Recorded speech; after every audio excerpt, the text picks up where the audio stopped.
हरियाणा में प्रचंड जीत के बाद पीएम मोदी का पहला वाराणसी दौरा। देश के अन्य शहरों के लिए नेत्र अस्पताल, हवाई अड्डे, छात्रावास समेत 6,000 करोड़ से ज्यादा की 20 से अधिक परियोजनाओं का लोकार्पण शिलान्यास करेंगे। 2 जनसभाओं को संबोधित करेंगे।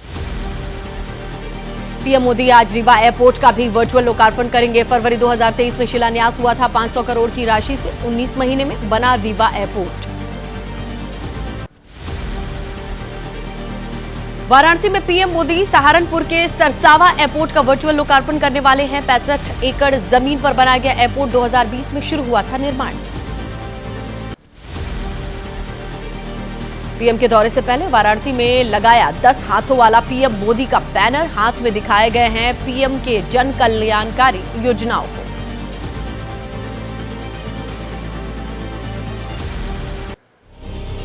चलिए अब बात कर लेते हैं चुनावी चक्रव्यूह की। झारखंड चुनाव के लिए बीजेपी ने अपने प्रत्याशियों की पहली लिस्ट जारी कर दी है, लेकिन इंडिया गठबंधन में सीट शेयरिंग का फॉर्मूला अभी तक भी नहीं बन पाया है। इधर महाराष्ट्र की भी आप बात करें तो महायुति में सीट बंटवारे की बात भंवर में फंसी हुई है।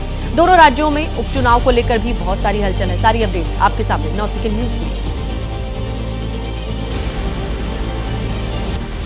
झारखंड के लिए बीजेपी ने 66 उम्मीदवारों की पहली सूची जारी कर दी है। सीता सोरेन को जामताड़ा से टिकट दिया गया। बाबूलाल मरांडी को धनबाद से चुनावी मैदान में उतारा गया। सरायकेला से चुनाव लड़ेंगे चंपई सोरेन।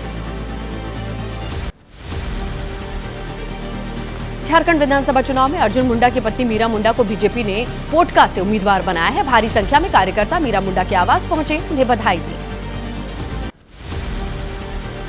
जमशेदपुर से बीजेपी ने पूर्णिमा दास साहू को उम्मीदवार बनाया। टिकट मिलने के बाद घर में खुशी का माहौल, लोगों ने घर पहुंचकर बधाई दी। झारखंड विधानसभा चुनाव के लिए बीजेपी ने सीपी सिंह को टिकट देकर उम्मीदवार बनाया। सीपी सिंह ने पार्टी का आभार जताया। कहा 7वीं बार चुनाव लड़ने जा रहा हूं, बीजेपी की जीत का दावा किया। बीजेपी नेता चंपई सोरेन का बयान, झारखंड में बीजेपी को सबसे बड़ी जीत मिलेगी। बेटे को टिकट दिए जाने पर कहा पार्टी ने विचार करके ही यह फैसला लिया।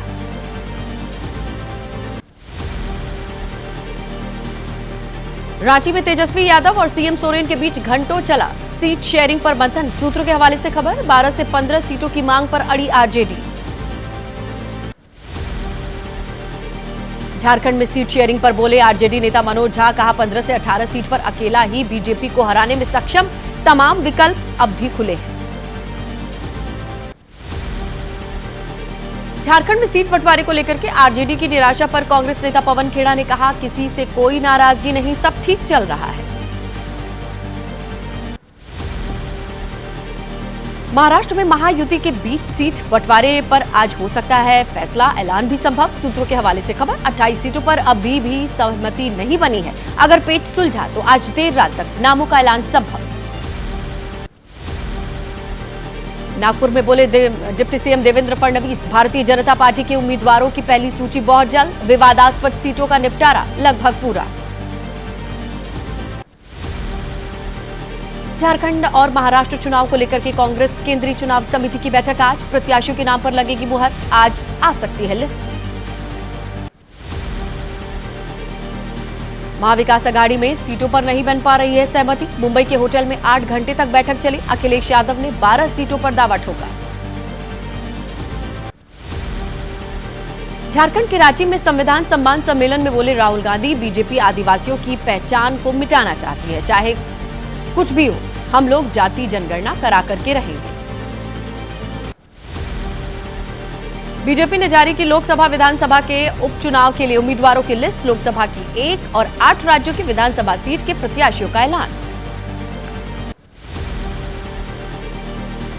वायनाड लोकसभा सीट से बीजेपी ने पार्षद नाव्या हरिदास को उम्मीदवार बनाया। प्रियंका गांधी से सीधा मुकाबला होगा। 13 नवंबर को वोट डाले जाएंगे। प्रियंका गांधी 23 अक्टूबर को वायनाड सीट से नामांकन करने वाली हैं। राहुल गांधी भी मौजूद रहेंगे। नामांकन से पहले प्रियंका गांधी रोड शो करेंगी।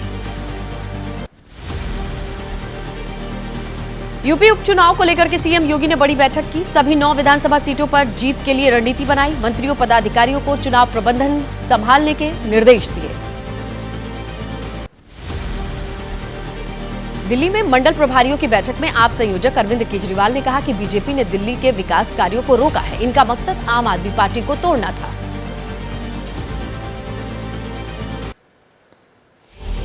चलिए अब रुक करते हैं राजनीति से जुड़ी कुछ और अहम खबरों का।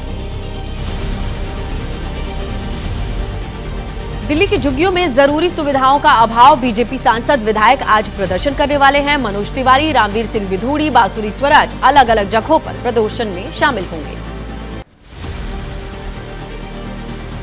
कांग्रेस नेता प्रियंका गांधी पर विवादित टिप्पणी का मामला, लखनऊ में कांग्रेस कार्यकर्ताओं ने किया मंत्री दिनेश प्रताप का विरोध, चौराहे पर मंत्री का पुतला फूका। गिरिराज सिंह की हिंदू स्वाभिमान यात्रा को लेकर के जदयू प्रवक्ता राजीव रंजन ने कहा, ये उनकी निजी यात्रा है, सनसनी पैदा करने वाले बयानों से राजनेताओं को बचना चाहिए।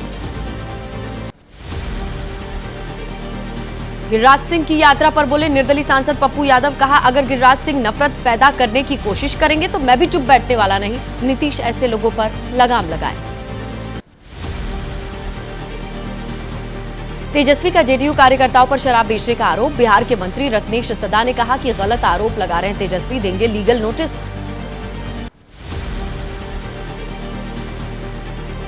विवादित बयान देने पर अजमेर दरगाह खादिम समुदाय ने अंजुमन कमेटी के सेक्रेटरी सैयद सरवर चिश्ती का विरोध किया। मौजूदा चेयरमैन से 3 दिन में जवाब मांगा, कहा कौम खुद करेगी कार्रवाई। आइए अब बात करते हैं दिल्ली के दमघोटू हवा की, जहां बढ़ते प्रदूषण के साथ सियासत भी परवान चढ़ रही है। 9 सेकंड न्यूज में प्रदूषण से जुड़ी अपडेट्स आपके सामने। प्रदूषण से दिल्ली वालों को राहत नहीं है। दिल्ली एनसीआर के कई इलाकों में हवा की गुणवत्ता बेहद खराब, डॉक्टर्स ने दी लोगों को घरों में रहने की सलाह।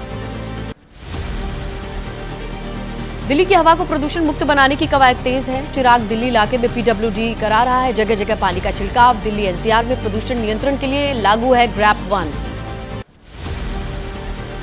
यमुना की सफाई के लिए भारी भरकम बजट आवंटित किए जाने के बावजूद ग्राउंड जीरो की तस्वीरें बेहद खतरनाक हैं।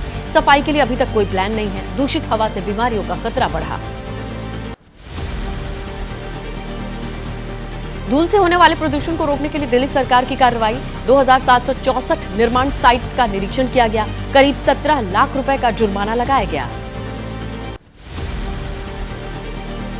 यमुना में जहरीला झाग कम होने के दावों पर बोले बीजेपी सांसद योगेंद्र चंदोलिया, कहा 2020 की घोषणा पत्र में केजरीवाल ने यह कहा था कि वो यमुना में डुबकी लगाएंगे, अब आए मेरे साथ डुबकी लगाएं।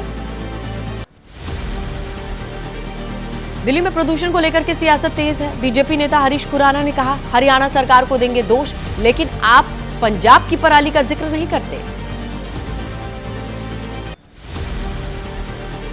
दिल्ली के वायु प्रदूषण को लेकर के सुप्रीम कोर्ट पंजाब हरियाणा सरकार को फटकार लगाया। पंजाब के मंत्री लालचंद ने कहा पंजाब में कम हुई है पराली जलाने की घटनाएं। दिल्ली के मंत्री गोपाल राय ने कहा कि पंजाब में घटी है पराली जलाने की घटनाएं, क्या कर रही है केंद्र और बीजेपी शासित राज्यों की सरकारें। हरियाणा में पराली जलाने वाले किसानों पर सरकार सख्त है। पराली जलाने वाले किसानों की फसलें एमएसपी पर नहीं खरीदी जाएंगी, जुर्माने के साथ एफआईआर दर्ज भी होंगे। कांग्रेस नेता भूपिंदर सिंह हुड्डा ने कहा कि पराली जलाने वाले किसानों के ऊपर हरियाणा सरकार की कार्रवाई गलत है। पूछा छोटे किसान पराली का क्या करें। हरियाणा सरकार का आदेश, जिस खेत में जलेगी पराली एमएसपी पर नहीं बिकेगी उसकी फसल। कांग्रेस नेता आदित्य सुरजेवाला ने कहा यह खेतीबाड़ी खत्म करने वाला आदेश।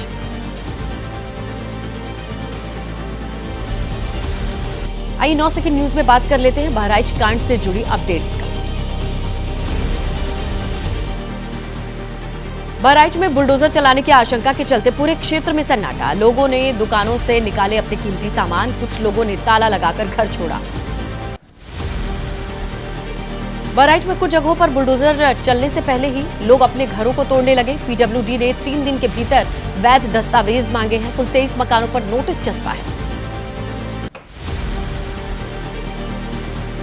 बहराइच के लोगों ने कहा है कि अगर तोड़ना ही है तो थोड़ी मोहलत दी जाए, क्योंकि कुछ लोगों का पूरा मकान ही ध्वस्त हो जाएगा।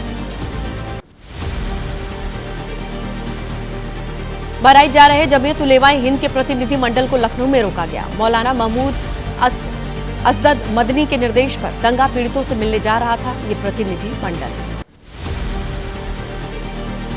बहराइच हिंसा मामले के मुख्य आरोपी अब्दुल हमीद को अवैध निर्माण को लेकर नोटिस। आरोपी के वकील ने कहा, जेल में बंद शख्स अपना दस्तावेज कैसे पेश करेगा, पक्ष रखने का अवसर नहीं दिया जा रहा।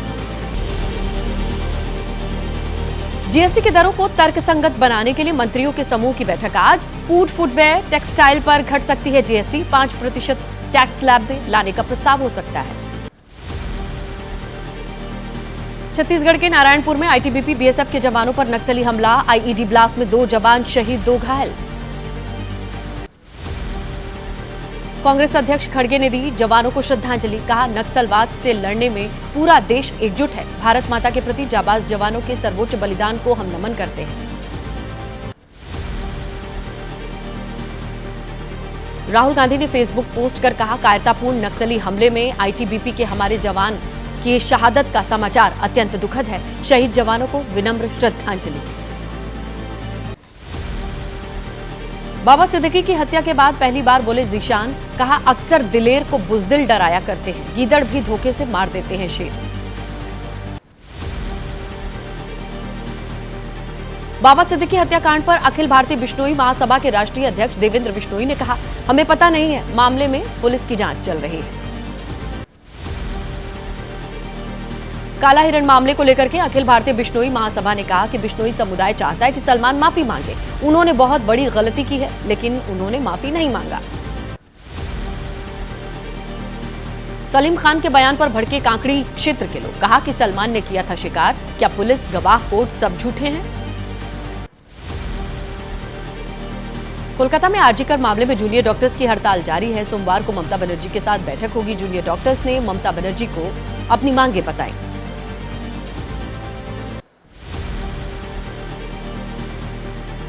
करवा चौथ आज, पति की लंबी उम्र के लिए महिलाओं ने व्रत रखा। पति के लिए दीर्घायु स्वास्थ्य की कामना करेंगे।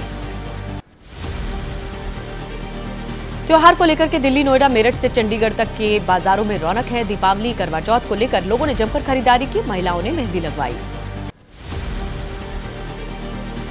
जम्मू कश्मीर के पुंछ में त्योहारों को लेकर उत्साह। करवा चौथ पर महिलाओं ने मेहंदी लगवाई। भोपाल में भी मेहंदी लगवाते नजर आई महिलाएं।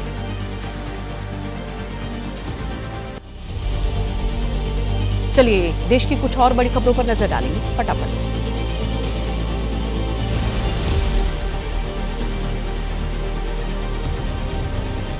इंडिगो की 3 और उड़ानों में बम की धमकी मिली। तीनों अंतर्राष्ट्रीय उड़ानों में बम होने की खबर अफवाह निकली। कल 15 से अधिक विमानों को मिली थी हॉक्स कॉल। जयपुर एयरपोर्ट पर पुलिस ने कहा कि दुबई जयपुर फ्लाइट में बम की धमकी निकली अफवाह। दिल्ली एयर ट्रैफिक कंट्रोल ने जानकारी दी। मामले में दर्ज की गई एफआईआर।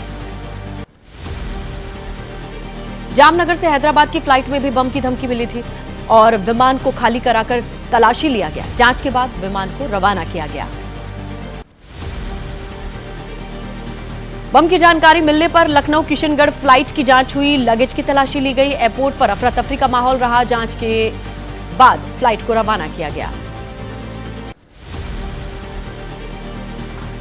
दरभंगा में मुंबई जाने वाली फ्लाइट में बम की सूचना मिली। सुरक्षा एजेंसीज ने जांच की। विस्फोटक होने की जानकारी अफवाह थी। 9 सेकंड न्यूज में अब खबरें अपराध की दुनिया से। दिल्ली के वेलकम इलाके में आपसी रंजिश में 17 राउंड फायरिंग। एक लड़की को गोली लगी। 2 कारोबारियों के बीच पैसे को लेकर विवाद हुआ था। बेंगलुरु पुलिस ने केंद्रीय मंत्री प्रहलाद जोशी के भाई गोपाल जोशी को महाराष्ट्र के कोल्हापुर से गिरफ्तार किया। जेडीएस नेता ने लगाया था धोखाधड़ी का आरोप। केंद्रीय मंत्री ने कहा, 2 दशक से भाई से नहीं है संबंध। मसूरी में शांति व्यवस्था बिगाड़ने की कोशिश। 2 युवकों पर मस्जिद में घुसकर अपशब्दों के इस्तेमाल का आरोप है। पुलिस ने कहा, नशे में थे युवक, होगी कानूनी कार्रवाई।